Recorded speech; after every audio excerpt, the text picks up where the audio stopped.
experience arthritic pain at night, stiffness that seems to wake you up, or maybe it's difficult to even fall asleep?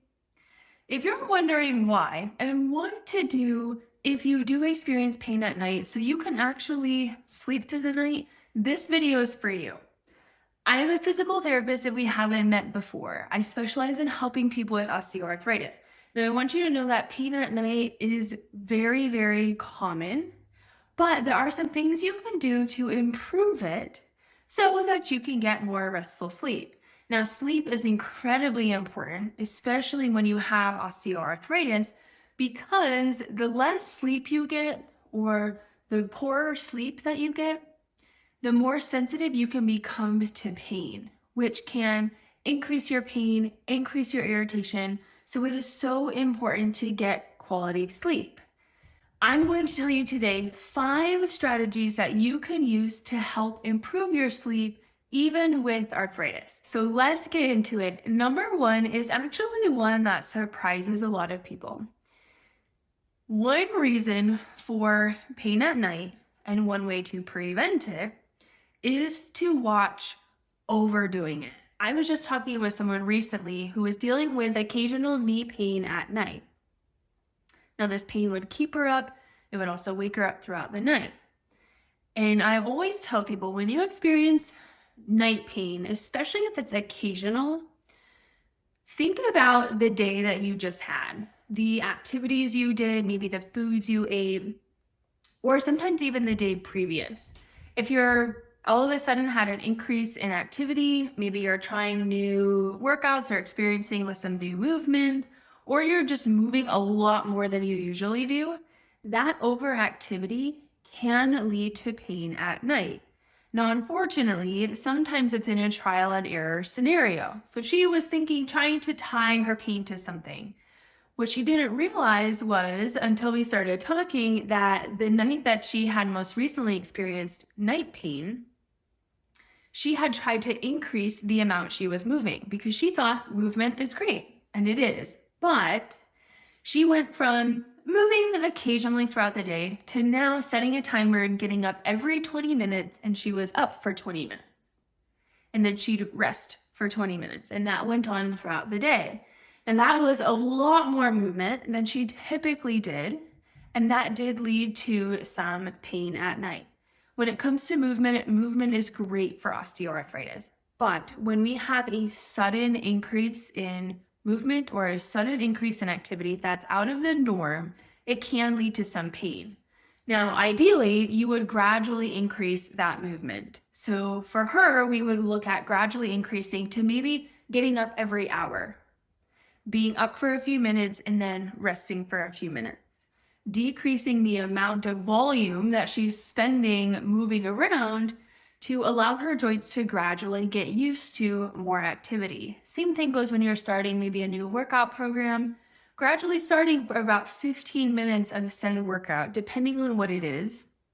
So your knees can gradually get used to it, because sometimes it may feel okay during, but then you may notice an increase in night pain or pain after set activity, even hours after the activity.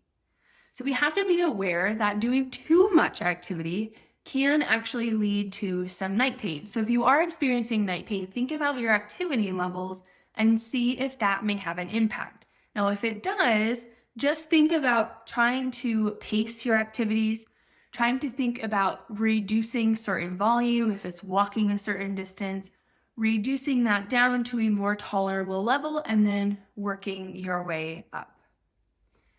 Now, on the opposite end of this, number 2 is not moving enough. So I get it definitely is a balance. We don't want to do too much, but we also don't want to do enough. Or we also want to make sure we're doing enough. So we want to avoid long periods of inactivity, long periods of sitting, long periods of even standing or laying down. Spending a long time, in my mind, in like an hour is a long time. So you want to at least have some sort of movement. And the movement is not always getting up. You can just simply kick your leg out. You can lift your legs up. You can do things sitting down to help induce some of that movement. That doesn't always involve getting up and going for a walk, because I know that that's not always feasible. And if walking is painful or standing is painful, starting with some seated things can really be helpful. We want to keep that fluid moving. We want to keep that blood moving, because what that blood is doing is pumping out the cells that maybe are causing irritation, pumping out the cells that don't need to nestle into our joints, and keep them moving. Our muscles help to pump fluid out, especially if you're prone to swelling. Swelling can lead to stiffness, and then that can lead to more irritation. So we want to keep moving as much as possible, but in ways that aren't going to flare up your pain. So I have a couple seated videos. If you have not tried the 4-day movement challenge, I highly recommend starting there. You'll get all sorts of ideas of different arthritis-friendly movements, and I'm going to put that link down below to join. It's totally free. So you do want to make sure that you're moving enough. This could include a 15-minute workout. This could include a 60-minute workout. But we also have to look at the frequency in that other 12 hours that you're up, that other 11 hours that you're up. Are you frequently moving? Again, doesn't have to be getting up, but just moving those painful joints in ways that don't flare up pain. So check out that 4-day challenge if you haven't. Now, number 3 can be helpful when you are experiencing pain at night. One thing you can do is try heat. A lot of times, heat can be more beneficial than ice for people that have chronic pain. It does move into a personal preference. If you are a person who likes ice and ice works for you, that is okay. You can use ice before bed. Heat can help to induce relaxation. Muscles can get really tight, really tense, especially when they're painful or in a sense of maybe overactivity. Heat can help to induce that relaxation and help to ideally reduce irritation. But the heat or ice debate, sometimes it comes down to a personal preference, but if you haven't tried heat, I would recommend at least giving it a go. Never fall asleep with either of them, with heat or ice. They can cause burns and all sorts of things. So you do want to make sure that you are up when you're using these, and usually for about 10 to 20 minutes. And then it does depend on how cold or how hot what you're using is. So there's not really a magic time. It's just whatever feels good to you. But using either one of those can be helpful when it comes to trying to fall asleep. Some people even mention taking a hot shower, taking a hot maybe Epsom salt bath. That can also work in the same way. Number 4 is also one that can help immediately, and that is some topical ointments or topical pain creams. Voltaren tends to be a common one that a lot of people like when they have osteoarthritis, but please keep in mind that everyone's going to respond differently. So just because it works for someone doesn't particularly guarantee it's going to work for you. A lot of times these are pretty inexpensive, so they can be very helpful in reducing pain for $20, $30 maybe. I would recommend before you try one of these that you try it during the day first. Make sure you don't have any side effects, any rashes, any abnormal things going on. Before trying one of these though, although they're over the counter, you do want to check with your doctor, especially if you are taking some other prescription medications or have certain health conditions, because some of them do have ingredients that may interact or may cause adverse reactions to certain medications and in people with certain conditions.